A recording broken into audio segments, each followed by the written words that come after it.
Good wishes for your health. मैं आपका साथी गंधर्व आपके अपने चैनल KNT एजुकेशन पर आपका स्वागत और अभिनंदन करते हैं। कैसे हैं आप लोग? उम्मीद करते हैं बहुत अच्छे होंगे। सीटेट का फॉर्म आ चुका है तो उसके बारे में कुछ डिटेलिंग को समझ लेना जो बहुत ज़रूरी है कि हम सीटेट को किस आधार पर पढ़ेंगे, क्या स्ट्रेटजी होगी, तो ये समझना ज़रूरी है। प्लस फॉर्म में क्या क्या हमें गलतियों को सुधार करने की ज़रूरत है और कि कौन से गलती सुधार का मीन दैट है कि कौन सी गलतियाँ ना करें कि हमें करेक्शन फॉर्म्स को फिल ही ना करना पड़े। तो इन सब चीज़ों पे बात करते हैं। आइए बोर्ड पर पहले तो अभी यहाँ देखिए कि सीटेट दिसंबर 2022 का जो फॉर्म है वो फॉर्म स्टार्ट हो गया है और फॉर्म जो है वो 31 अक्टूबर से 24 नवंबर 2022 यहाँ तक ये फॉर्म भरा जाएगा। 31 से भरा जा रहा है, मतलब आज जब आप वीडियो देख रहे हैं तो फॉर्म भरा जा रहा है। ठीक है, 24 नवंबर तक होगा रजिस्ट्रेशन, उसके एक दिन बाद फॉर्म फिलअप, फिर पेमेंट। मतलब आप 24 को ही टारगेट करके भरिए। इस बार फॉर्म में एक सबसे बड़ी बात यह है कि आपके ज़िले के सेंटर लिमिटेड कर दिए गए हैं कि ये अगर इतने कैंडिडेट इस टाइम पीरियड में फॉर्म को फिल करते हैं तभी आप वो अपने मनचाहे ज़िले को पा जाएंगे। तो यहाँ पे पहले आओ पहले पाओ की नीति पर काम कर रहा है, तो इसलिए आप फॉर्म को जल्द से जल्द भर दें और ताकि आपको अपने मनचाहे ज़िले प्राप्त हो जाए। अच्छा, फॉर्म स्टार्ट हो जाने के बाद जो दूसरा हमारा पॉइंट आता है वो आता है जो है फॉर्म के डेट क्लियर हो गए तो अब आता है हमारा पेमेंट। फीस पे हम बात कर लेते हैं। अगर एक भाषा में बात करें कि फ़ीस स्ट्रक्चर्स क्या है। फ़ीस स्ट्रक्चर्स जैसे आपको सबको पता ही होगा कि यदि आप सिंगल फॉर्म यानी सिंगल पेपर को आप फिल करते हैं तो आपको 1000 रुपये देने होंगे। यदि आप जनरल हैं या आप ओबीसी हों या फिर आप EWS के कैंडिडेट्स, 1000 रुपये आपको देने पड़ेंगे single paper. Single paper mean that आप ये मत सोचिएगा कि सिर्फ 1 to 5 भरेंगे, तो या आप 1 to 5 भरिए या आप 6 to 8 करिए। दोनों ही केसेस में आप सिंगल पेपर के लिए आप भर रहे हैं तो आप चाहे 1 to 5 फिल करते हैं चाहे ये, तो आपको 1000 रुपये देने पड़ते हैं यदि आप जनरल हैं, ओबीसी हैं, EWS हैं। हाँ, यही फॉर्म 50% कम हो जाता है, रेट 500 ही हो जाता है जब आप SC हों, ST हों और क्या हों, हैंडीकैप। तो अपने हिसाब से क्राइटेरिया देखते रहिएगा कि क्या क्राइटेरिया में आ रहे हैं। अब आपको हम दूसरा पॉइंट जो है इसमें वो है बोथ पेपर। अभी आप बोथ पेपर डालते हैं तो क्या चार्जेस हैं? बोथ पेपर में वही 1200 रुपये यदि आप जनरल वगैरह वगैरह, और अब यहाँ पे 600 रुपये हो जाता है यदि आप पे SC ST हैंडीकैप हैं। बोथ पेपर का मतलब 1 to 5 प्लस 6 to 8। ठीक है, ये दोनों फॉर्म को फिलअप करते हैं तब आप। दूसरा फीस स्ट्रक्चर्स के बाद जो तीसरा हमारा पॉइंट आता है वो पॉइंट आता है कि हमारा एग्ज़ाम कब होगा। तो एग्ज़ाम की एक टेंटेटिव डेट आ गई है। एग्ज़ाम की जो डेट है वो टेंटेटिव है, वो है दिसंबर 2022 से लेकर जनवरी 2023 तक। ये एक टेंटेटिव डेट है, तो आप ये मान के चलिए कि आप मोस्ट ऑफ प्रोबेबिलिटी ये एग्ज़ाम 15 दिसंबर से शुरू हो ही जाएगा हर हाल में। ऐसा पिछली बार का नियम कानून रहा है तो उसी आधार पर बोला जा रहा है। अब इसके बाद हमें क्या समझना है? इसके बाद हमको जो मेन बात समझना है कि इस फॉर्म को कौन भर सकता है। इस फॉर्म को भर कौन सकता है, मतलब योग्यता। आप डीएलएड हैं,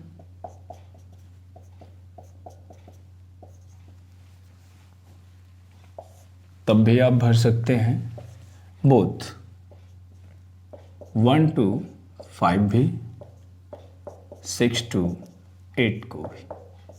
ठीक है। यदि आप बीएड हैं तो भी आप 1 to 5 भर सकते हैं एंड 6 to 8 फॉर्म को फिलअप कर सकते हैं। मतलब कि आप डीएलएड हैं तब भी 1 to 5 का सीटेड फॉर्म भर सकते हैं। यदि आप 6 to 8 भी भरिए, बीएड है मतलब किसी भी केस में आप बीएड हैं भी, इसके बाद भी एनटीटी वाले भी भरते हैं, सिटी नर्सरी वाले भी भरते हैं। तो मतलब 4-5 उसमें क्राइटेरिया है, आप अपनी योग्यता के अनुसार देख लीजिए। मोस्ट ऑफ टाइम में डीएलएड या बीएड वाले ही इस पर फोकस्ड रहते हैं, तो उन्हीं के लिए ये फॉर्म पूरी तरह से है। सब्जेक्ट में आपके सबसे जो अगला पॉइंट आता है इस फॉर्म को भरते वक्त जो सावधानी बरतनी है वो है हमारे कि कौन किसको भरना है। तो मतलब आप जैसे देखिए कि हमारा जो पेपर है ये 2 है, एक है 1 to 5 का और जो हमारा दूसरा पेपर बनता है वो 6 to 8 का है। इसको समझने से पहले एक चीज़ें और इसको समझने से पहले आप एक चीज़ें समझिए कि 5 सब्जेक्ट इसमें मार्किंग क्या क्या है। तो आप ये समझिए कि 150 मार्क के दोनों पेपर होते हैं, ये भी 2.5 घंटा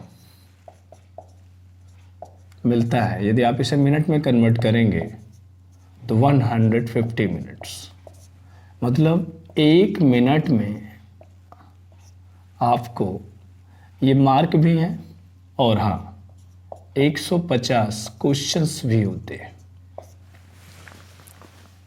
150 क्वेश्चंस, कितना? 150 मार्क। पॉइंट को देखिए आप थोड़ा सा इस पे 150 मार्क के होते हैं, 2.5 घंटा होता है। अगर आप इसे मिनट में कन्वर्ट करेंगे तो 150 मिनट बन जाएगा और 150 क्वेश्चंस भी होते हैं, मतलब 101 मिनट में आप 1 क्वेश्चंस करें तो आपको 1 मार्क मिल जाएगा। मतलब हर क्वेश्चंस को करने के लिए आपके पास 1 मिनट का समय होता है। तो 1 मिनट देके आप किसी भी एक क्वेश्चंस को कर सकते हैं, पर इसमें कई क्वेश्चंस होते हैं जो 1 मिनट से भी कम लेते हैं और कई क्वेश्चंस होते हैं जो 1 मिनट से अधिक समय लेंगे ही लेंगे, उससे कम समय में आप कर नहीं पाएंगे। तो इसमें आपको जो 5 सब्जेक्ट होते हैं,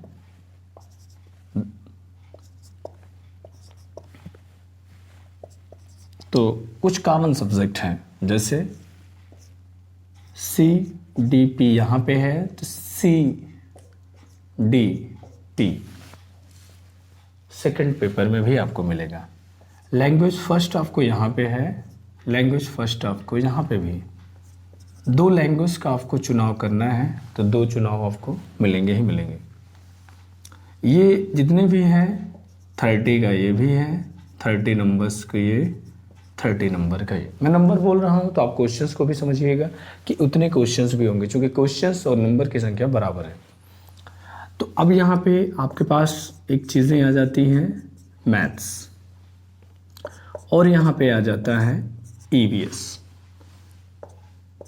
इसके भी 30-30 मार्क्स होते हैं। यहाँ पे ये 30 मार्क्स का, 30 मार्क्स का। अब यहाँ पे आपके पास 2 चीज़ें आ जाती हैं। यदि आप BSc हैं ग्रेजुएशंस में तो मैथ्स एंड साइंस लेते हैं, और ये 30 नंबर का ये होता है, 30 का ये होता है, मतलब 60 नंबर। और यदि आप BA हैं तो आपको SST होता है और वो भी 60 मार्क्स का।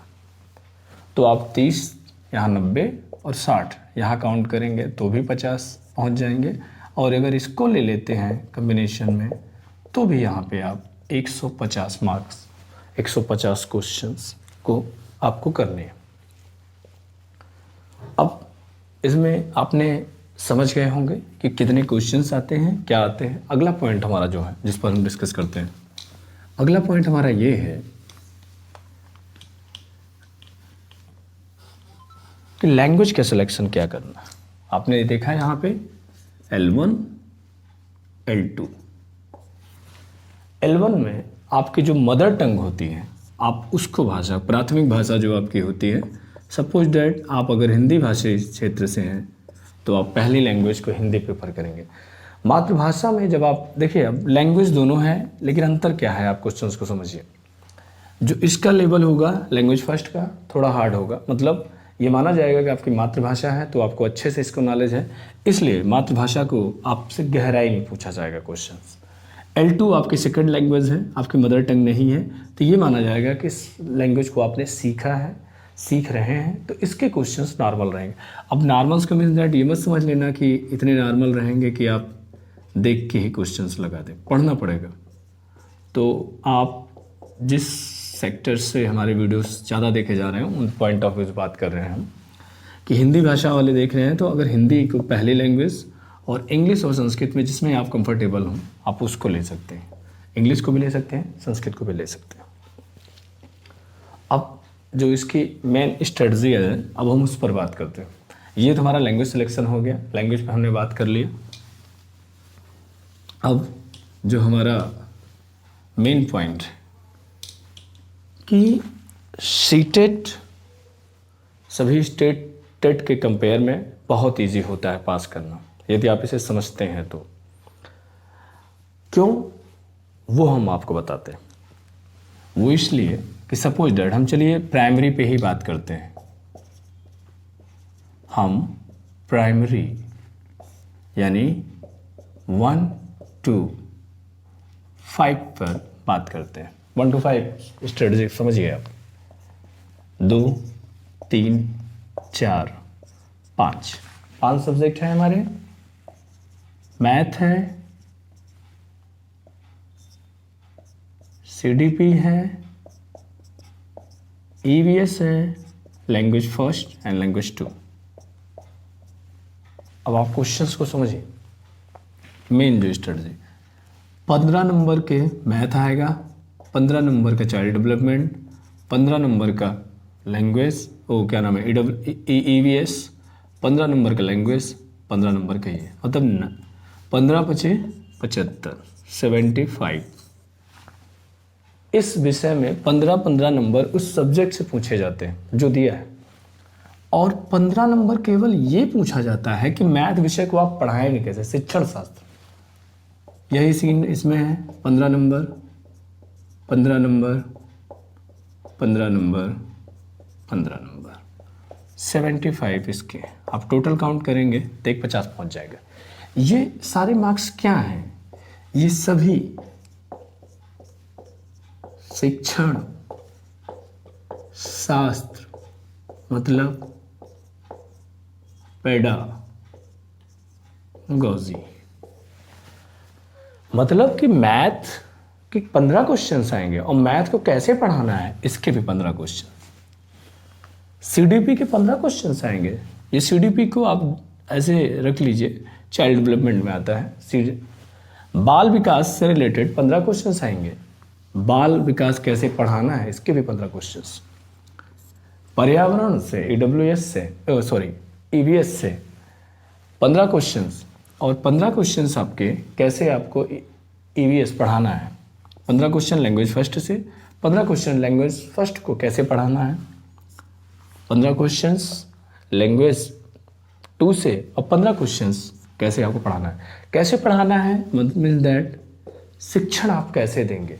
तो आप ये देख रहे हैं कि ये 75 क्वेश्चन की जो सीरीज है वो एक ही चीज पे है, कैसे पढ़ाना है। मतलब हर सब्जेक्ट में थोड़े बहुत चेंजेस होंगे, बाकी ओवरऑल कैसे पढ़ाना है कि स्ट्रेटजी सेम ही होगी। शिक्षण शास्त्र में कोई बदलाव नहीं होगा। मैथ को भी पढ़ाने की स्ट्रेटजी कैसे है साइंस, तो मतलब 15 को 75 नंबर आपको इसमें से है। यहाँ के 15 अगर आप चाइल्ड डेवलपमेंट के इसमें काउंट कर देते हैं तो 90 मार्क्स आपके केवल एक पॉइंट से आ जाते हैं, वो है CDP, चाइल्ड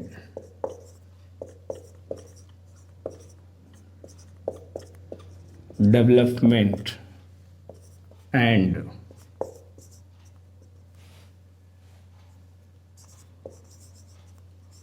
पेडागोगी। ये जो सब्जेक्ट है, एक सब्जेक्ट सीटेड बिना चाइल्ड डेवलपमेंट एंड पेडागोजी के पास कर पाना पॉसिबल नहीं है।